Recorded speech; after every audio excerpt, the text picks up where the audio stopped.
Noisy Pixel.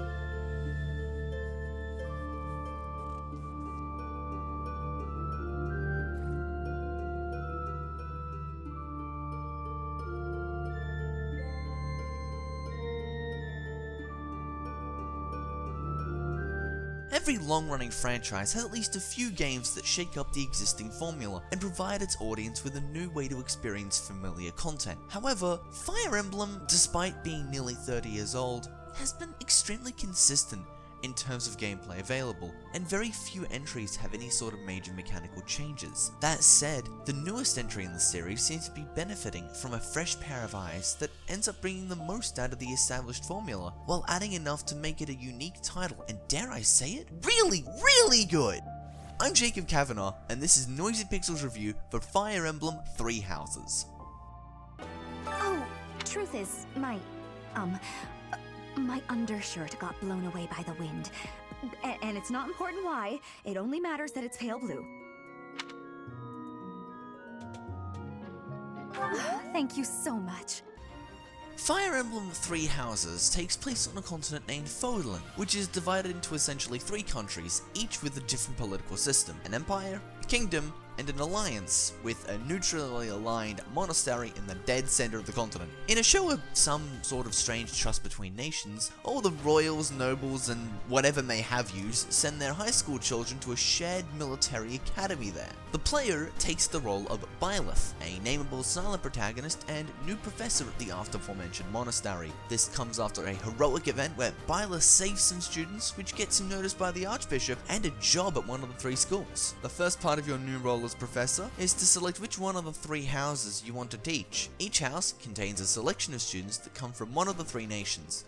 In Fire Emblem games, the gameplay loop involves leading your allies through map after map of dangerous enemies, with next to no breaks in between, and with only a couple of exceptions, a limited amount of experience to acquire. Each month introduces a new mission that the player must accomplish.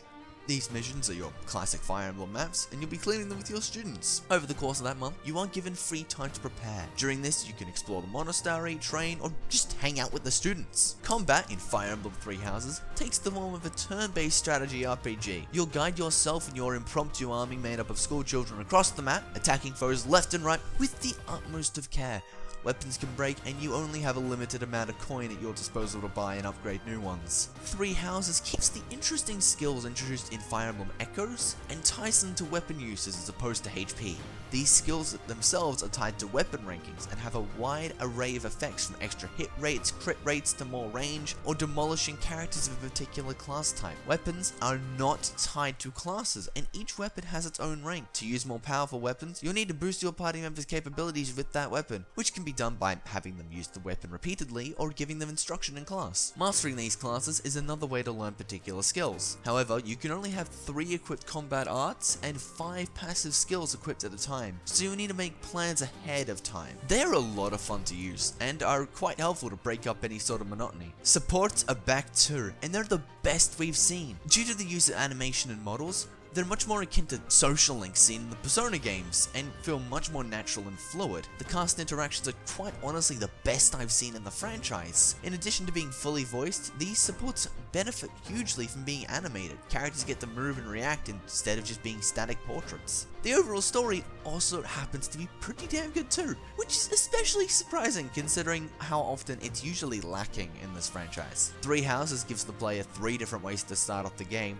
which each then evolve into entirely different routes, and every single one of them has enough substance to be a full game in its own right. Thanks to auxiliary battles and exploration, you're clocking it at around 60 hours for a first run, with alternate runs being a little shorter as you figure out the game's inner workings. The wildest thing about Three Houses is just how unlike it is compared to other games in the franchise. Thanks to incredible music, battle transitions, and how battalions show up, battles feel more hectic than they ever have before. What ends up coming off as strange is the classes are gender locked, and I felt that some characters deserved a little more of the spotlight than they got. But even with those downsides, I'm feeling like I'm reaching here because I'm just having way too much fun with this game. Fire Emblem Three Houses is a fantastic game for both longtime fans of the Fire Emblem series and total newcomers to even the strategy RPG genre, and it firmly sets itself as my favorite game in the series. Noisy Pixel is giving Fire Emblem Three Houses a 9.6 out of 10. Thank you guys so much for watching. Noisy Pixels run by a group of folks that work hard to deliver you the best game-related news, reviews, previews, and more. Subscribe to us if you haven't already, toss a video a like, and ring that little bell just to stay up to date with all of our future content. Also, what house did you pick? Come on, like, it's right there in the name. 3 houses, which is the best? Spoiler, it's Golden Deer. Golden Deer is the best route. That's just a fact.